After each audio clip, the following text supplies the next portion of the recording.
Hey, I'm Wanda, and welcome to Tender Grace. This is my Bible study series called First Steps. It's a study for any believer who is taking their first steps reading and studying the Bible. If you're here for the first time, welcome. If you're back again, hello again. Thank you for being part of this community. Here, we don't just read the Bible. I show you two ways for engaging with Scripture so that you begin to get familiar with what's in it. So stay tuned for that at the end of the video. Today, we're in chapter 5. We're going to be reading a lot of names, but stay with me. You're going to learn something here. Truth be told, when I first became a believer, I read this chapter a couple of times, and then for many, many years after, I would just skip right over it. And so let me tell you why. Number one, I found reading a list of names really boring. And two, which is the main reason, I just didn't know what to do with, a family tree. What was I supposed to learn from a list of names? And so for many years after I became a believer, studying the Bible was not something that I was, really doing. Reading it, yes. Studying, no. I just waited to go to church and learn whatever was being taught that day. And then, even then, I didn't do much with that information.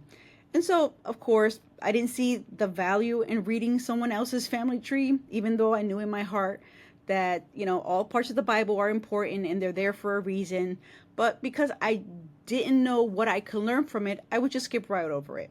But then I learned some things. And so knowing your family tree is a very big deal in some cultures. This is especially true of the Jewish people. Genealogies are found throughout the Hebrew Bible, and I learned that it was very important for the Jewish people to, document and know their lineage for establishing, tribal affiliation, priestly roles, and for maintaining land rights and ownership. And of course, genealogies take on a different meaning when you get deeper into your Bible study, because then you're able to kind of make those connections from the, with the biblical figures to the tribal affiliations. But on the surface, for us Gentiles who don't have really tribal connections in the same way, for us, a family tree is just a fun way of knowing, your family history or where you came from, which is why it's not unusual to read a genealogy in an isolated environment, like in this case, chapter 5, and then ask yourself, what can I possibly learn about God in a list of names? What does an ancient family tree teach me about my faith? So even though it took some time for me to see the value of it, eventually, as I began to study the Bible, that's where I started to see the meaningful truth about God's nature. And so I hope that after today's lesson, you too will be able to see some beautiful revelations about God. Let's do a short recap of where we left off. In the last video, we went over chapter 4. We got to read about life outside of the Garden of Eden, and then we read about the birth of Adam and Eve's first two sons, Cain and Abel. Now, both brothers brought an offering to God, but God rejected Cain's. Cain became furious, and he murdered his younger brother Abel. This records the very first murder in the Bible. Now, the chapter also gives the genealogy of Cain's descendants. And then towards the end of the chapter, Eve gives birth to another son, Seth, who she sees as a replacement for her murdered son Abel. And then the chapter ends with the birth of her grandson, Enosh. And it states that that is when people began to call on God again. And so what's great about that is that that sets the stage for today's chapter, which traces the descendants of Adam through their third son, Seth. All right, guys, so are you ready? Get your Bibles and open up to chapter 5. I'm going to be reading from the New Living Translation. This Bible. This is the written account of the descendants of Adam. When God created human beings, he made them to be like himself. He created them male and female, and he blessed them and called them human.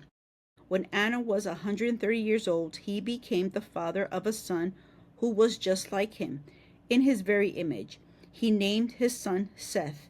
After the birth of Seth, Adam lived another 800 years, and he had other sons and daughters.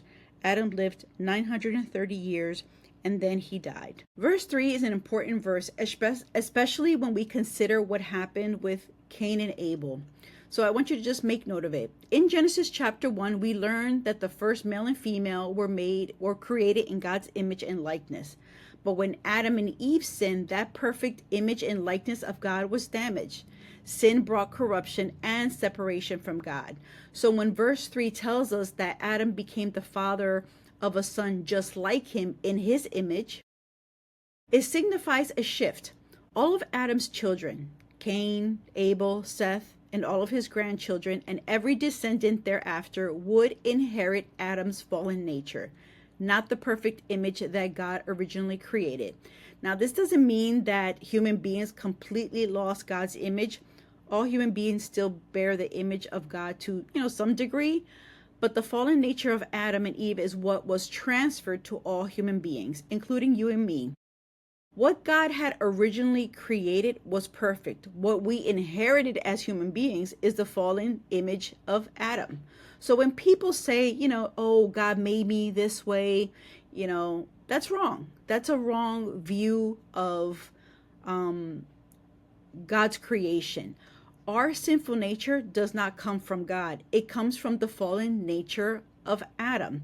To have a fallen nature means that we have a bend, a pull to do what is wrong. Our natural inclination is to do what is wrong before we think about doing what is right. When God created Adam and Eve, he created them with the ability to make decisions, that's free will, but he did not create them with a desire, an appetite to do whatever they wanted, regardless of what God thought about it. And so when they willfully disobeyed, they were the ones that opened the door to sin. It entered their lives and became part of their nature. The only thing that sin creates in us is the desire to do what is contrary to God's way. This is why God warns us about sin. All right, so let's continue. When Seth was 105 years old, he became the father of Enosh. After the birth of Enosh, Seth lived 807 years, and he had other sons and daughters. Seth lived 912 years, and then he died. When Enosh was 90 years old, he became the father of Kenan. After the birth of Kenan, Enosh lived another 850 years, and he had other sons and daughters. Enosh lived 905 years, and then he died. When Kenan was 70 years old, he became the father of Mahalalel. After the birth of Mahalalel, Kenan lived 840 years, and he had other sons and daughters. Kenan lived 910 years, and then he died. When Mahalalel was 65 years old, he became the father of Jared. After the birth of Jared, Mahalalel lived another 830 years, and he had other sons and daughters. Mahalalel lived 895 years, and then he died. When Jared was 162 years old, he became the father of Enoch. After the birth of Enoch, Jared lived another 800 years, and he had other sons and daughters. Jared lived 962 years, and then he died. When Enoch was 65 years old, he became the father of Methuselah. When Enoch was 65 years old, he became the father of Methuselah. After the birth of Methuselah, Enoch lived in close fellowship with God for another 300 years, and he had other sons and daughters. Enoch lived 365 years, walking in close fellowship with God. Then one day he disappeared because God took him. When Methuselah was 187 years old, he became the father of Lamech. After the birth of Lamech, Methuselah lived another 782 years, and he had other sons and daughters. Methuselah lived 969 years, and then he died. When Lamech was 182 years old, he became the father of a son. Lamech named his son Noah, for he said, "May he bring us relief from our work and the painful labor of farming this ground that the Lord has cursed." After the birth of Noah, Lamech lived 595 years, and he had other sons and daughters. Lamech lived 777 years, and then he died. After Noah was 500 years old, he became the father of Shem, Ham, and Japheth. So as you can see, Genesis 5 is tracing the lineage from Adam to Noah through their third son, Seth. Now, this lineage is considered the more godly line of Adam and Eve's sons, which is a stark contrast from the ungodly line of their firstborn son, Cain, the one who murdered Abel. Now, again, if you want to find out about his story, you have to read chapter 4. I would encourage you to check out that lesson if you haven't already. Now, the Bible lists 10 generations from Adam to Noah. Noah is an important figure in Scripture. We'll talk more about him in the next chapter. But as we read, did you notice a repetitive pattern? We read the name of the man, his age, when he had his firstborn son, and then the years he lived afterwards, and then the phrase, "and then he died." Now, people lived a long time in those days, but they all eventually died just like God said they would, except for one man, Enoch, who never experienced physical death. Remember, it was back in chapter 3 where God had declared that death would be part of the curse of humanity because of Adam's sin. We see that curse playing out from one generation to the next. Genealogies reveal something about God. Even though death was part of the human experience, there is still continuity of life. Adam and Eve had sinned, and yet life on earth multiplied through them. God's plan for humanity continues despite humanity's inclination to sin. And generation after generation is born carrying the image of God, though it's a tarnished one due to the fall. But in the coming chapters, you're going to begin to see the continuation of Seth's family line. This line is the line through which God promise of a savior will be carried forward and fulfilled. So definitely make sure to make note of that in your Bible or on a worksheet. Cain's family line was a wicked family line, but God preserved a godly line through Seth. God made a new path. He brought new life when it looked like there was no path for the promise to be fulfilled. And so if Satan thought that God's plan was canceled because Abel, a man of faith, was killed, he was wrong. Enoch, the first person in the Bible to not experience a physical death. He is one of two people mentioned in the Bible that never died because God just took him. But so you'll have to follow along to find out who that second person is.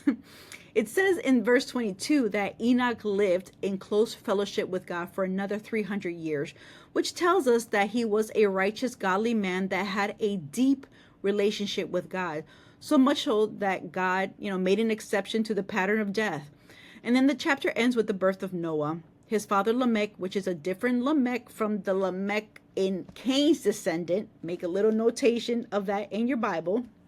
Sometimes when you read the Bible, you're going to find there's a lot of duplicate names. So it's important to know who those names belong to and then, their lineage. So Lamech, in this case, is from Seth's family line, the godly family line, not Lamech from Cain's family line, which was a wicked family line. And so Lamech gave Noah his name, and it signifies hope in God. He prophesied, may he bring us relief from our work and the painful labor of farming this ground the Lord has cursed. Lamech had faith and believed that God will provide a way for the people to be set free from the curse of sin that had been declared upon humanity because, again, of Adam's sin. So Noah's story is going to unfold in the coming chapters. And so this indicates an important marker in God's plan. All right, guys, so now we're on to part 2 of our lesson. This next part is the work session of the Bible study where you engage with scripture. I have an optional worksheet packet that you can download and fill in. The link is in the description. There are 4 different worksheets in the packet: an outline, a summary, a note sheet, and for going a little deeper, I have a special God Speaks sheet. Worksheets are a powerful tool in your growth as a student of God's Word. And so, as a beginner, either you're new to the faith or just new to studying God's Word, Bible study is unproductive if you don't do something with what you've read or learned.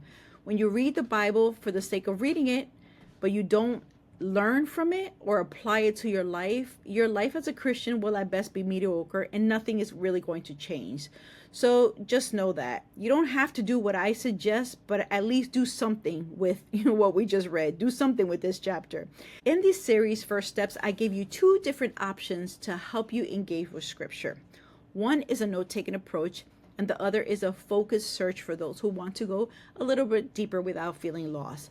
For the note-taking approach, I suggest that you outline the chapter, you bullet point the details in the story that are interesting to you, but bullet point the stories or bullet point the details in the order that they happen in the story, because it's just going to be easier to remember the story when you do it that way.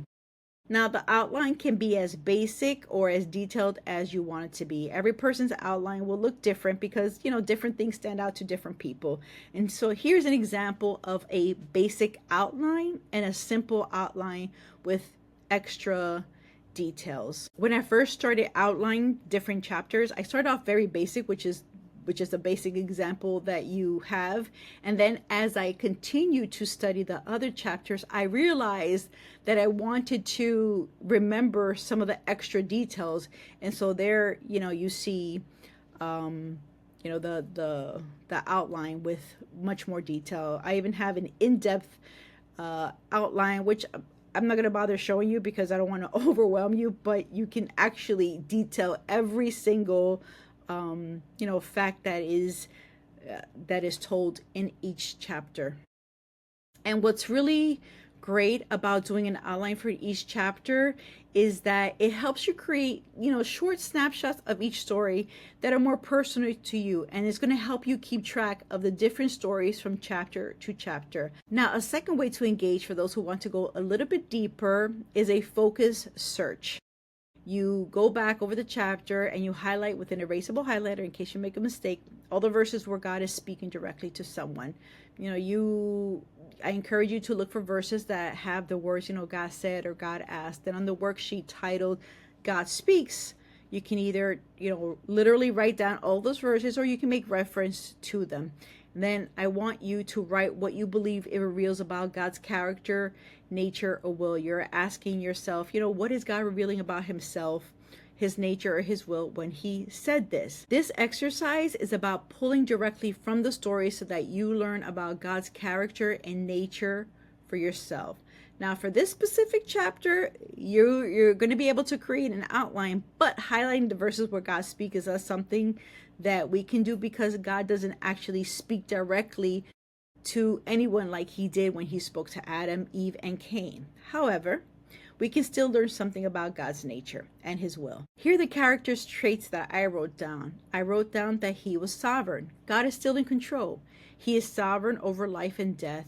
There is such a thing as a generation because it is God who allows life to continue and to multiply. I also put down that he was faithful. Even after the fall, God is faithful to fulfill his plan of salvation for humanity. He preserved a righteous, godly line through Seth.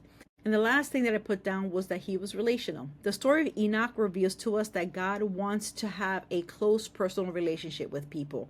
He didn't just observe Enoch from a distance. It says that they walked together. He wants to be part of our lives. He wants to have an intimate relationship with us. If he didn't, we would read something, that said that Enoch desired to walk with God, but God, would not draw near. But it didn't say that. Instead, God included Enoch's story to show us that he does allow us to get close to him and walk in close fellowship with him. God saw that Enoch wanted to get close to him, and God said yes. Isn't it great to know that we don't serve a distant God? Okay, friend, I hope that you enjoyed this study on what might have, initially seemed like a boring list of names. In the next lesson, we're diving into a chapter that tells us how sin grieved God's heart, and it got so bad that it led him to make a decision that changed the course of history. Get ready because the story of Noah and a world-changing flood is up next. Let me know in the comment section what character traits came to mind. I'd love to hear your takeaways. Until next time, keep your Bibles open, your hearts eager, and your minds curious. Happy studying. I'll see you soon. Bye.